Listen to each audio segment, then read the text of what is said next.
Olá pessoal, boa tarde, tudo bem? Bora construir? No vídeo de hoje eu vou continuar falando com vocês sobre simetria. Então, a gente tem aqui alguns vídeos no canal, né, que eu falo sobre simetria, mas na verdade eu deveria ter usado o termo mais adequado, que é o termo de isometria, né, ao invés de simetria, que é um tipo de transformação do plano que preserva a distância. E aí eu tenho alguns vídeos sobre isso, alguns vídeos de construção de reflexão, de translação, de rotação, reflexão em relação à reta, tá? Mas em breve vou falar de reflexão em relação a ponto também, pensando em abordar cada vez mais a geometria das transformações, né, que é uma área bem interessante, aqui sempre com foco pensando em construir, né? E eu acabei de fazer um vídeo para vocês que eu falo sobre simetria, mas eu penso aqui em eixo de simetria, que é esse vídeo aqui. Então, é interessante você voltar a ver esse vídeo antes, tá? Então, simetria, pensando o eixo de Cg, simetria, algo nesse sentido, porque agora eu vou falar da simetria olhando para uma outra transformação, que é a rotação.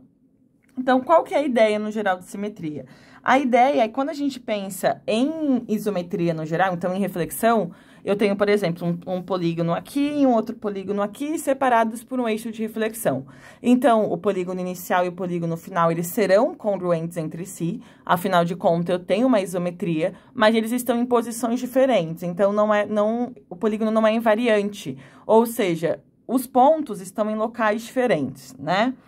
E não pertence ao polígono inicial. E aí, a ideia da simetria é que isso não acontece. A ideia aqui, por exemplo, é eu realizar uma rotação do triângulo Lua, né? Que o meu conjunto de pontos inicial seja igual ao meu conjunto de pontos final. Então, ambos estejam na mesma posição. Pensa comigo, ó.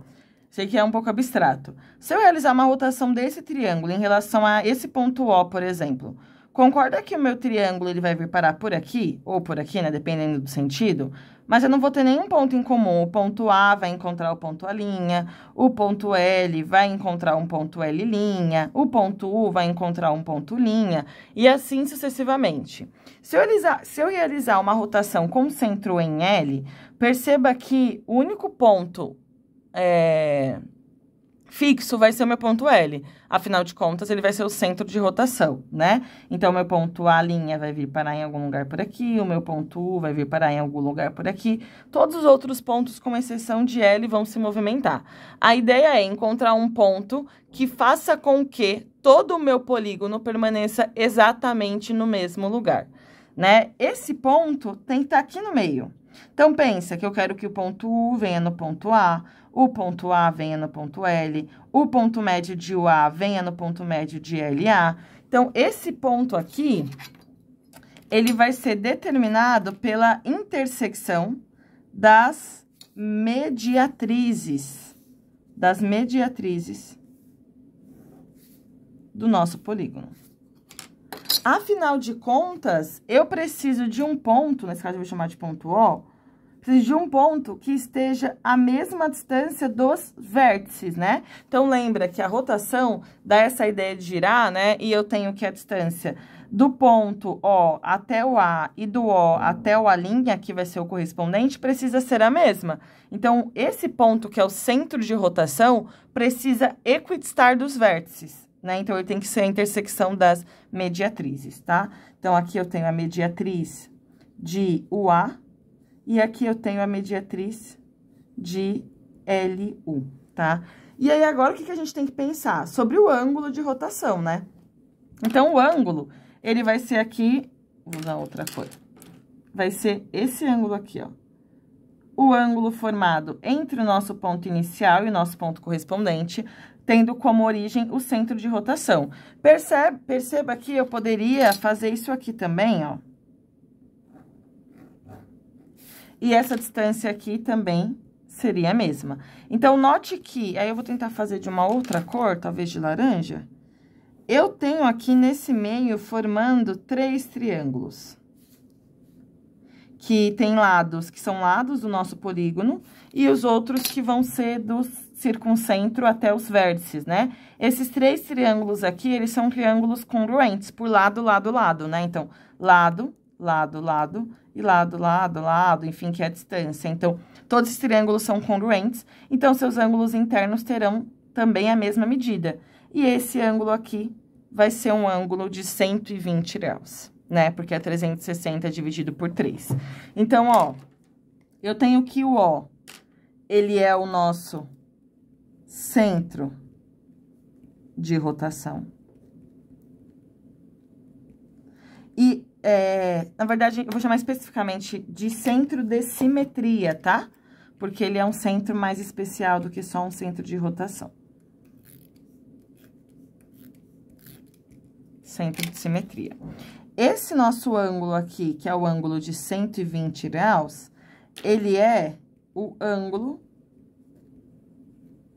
de rotação, que vai ser, nesse caso, o ângulo central, né? Lembra que o ângulo central, a gente já pensou sobre isso aqui, ele é calculado como sendo 360 dividido por N, né? No geral, a gente tá pensando em polígonos regulares. Esse daqui, então, é o centro de simetria. E aí, qual que vai ser, então, a rotação que vai deixar esse meu polígono invariante?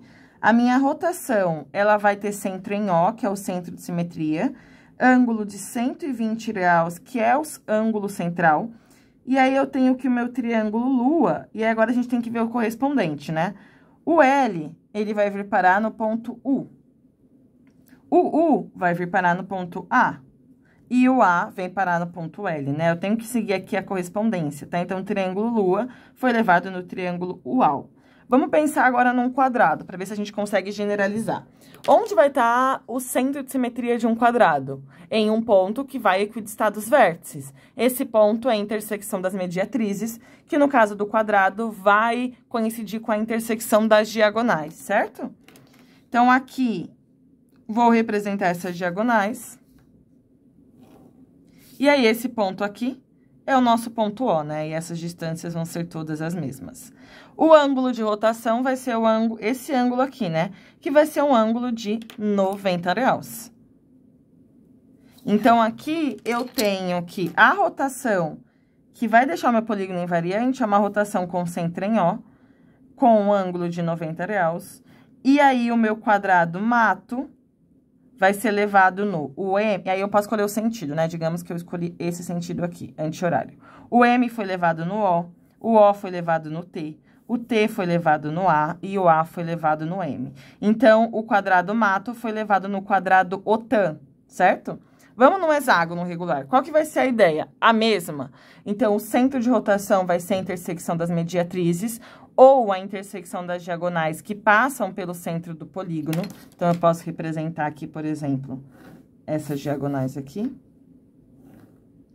Esse ponto aqui é o nosso centro de simetria. E aí, eu tenho que esse ângulo aqui vai ser o nosso ângulo de rotação. Nesse caso, eu tenho 360 dividido por 6, porque eu tenho 6 lados. Então, esse ângulo aqui vai ser 60. Então, aqui eu vou ter uma rotação com centro em O, ângulo de 60. E aí, o meu hexágono regular, chuvas, ele vai ser levado. Então, o C, pensando nesse sentido também, né? Aqui eu pensei, o L foi no U. Aqui eu pensei nesse sentido. Tudo no sentido anti-horário, né? Matemático ama sentido anti-horário. O C foi no S, o S foi no A, e assim sucessivamente, né? Então, essa é a ideia, gente. Quando a gente pensa em simetria, a ideia é pensar em transformações que vão manter aí o nosso polígono invariante por essa isometria. Seja por reflexão, igual eu fiz no vídeo anterior, seja por rotação. Rotação também é simples de identificar, então o centro de simetria sempre vai ser a intersecção das mediatrizes e o ângulo de rotação, né, para essa simetria, sempre vai ser a medida do ângulo central. E aí, curtiram? Qualquer dúvida, comenta, se inscreve no canal para dar aquela moral e não se esqueça sempre, bora construir?